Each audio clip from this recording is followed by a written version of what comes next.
Let's talk about the real cost of stress. Besides the $32 billion spent in 2019 for adult mental health disorders alone, there's other costs involved. Marriage, divorce rates definitely goes up. Research shows that. Your relationships with your kids, you bring stress home from work, that will happen and go up. Family dynamics change. Let's talk about your body.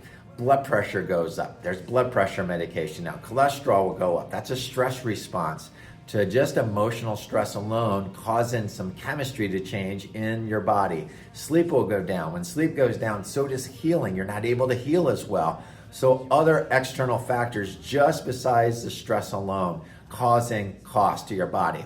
Self-esteem, we start to see a progression. We go into fight or flight, and then eventually our body will exhaust and it goes into a state of freeze where a person becomes emotionally numb. Now, you might be saying, why is a chiropractor talking about this? Aren't you for guys pushing on backs?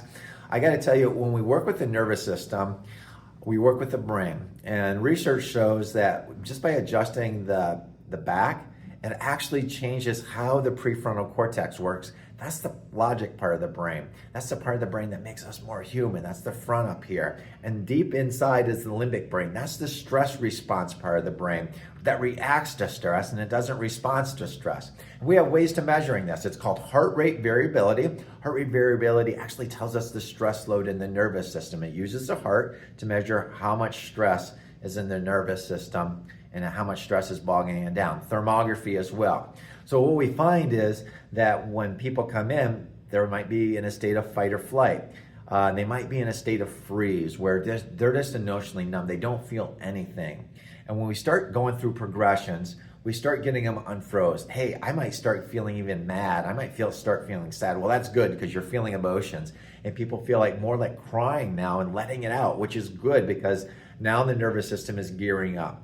And then we start going back and forth until the emotion starts to stabilize as well and calm the nervous system down. Now, I am not negating and not saying that I'm a therapist. By all means, therapists are definitely needed. You need to work through some problems logically. What I'm saying is this is helping set up that brain so you can logically process through things. Get rid of the brain fog. Calm the nervous system down. An anxious person, they can't do that. An anxious person or a person that has a good stable nervous system can work through things better and process things better as well. Good book that I learned this from called The Whole Brain Child, and it divides the top brain, the lower brain, and the side brain.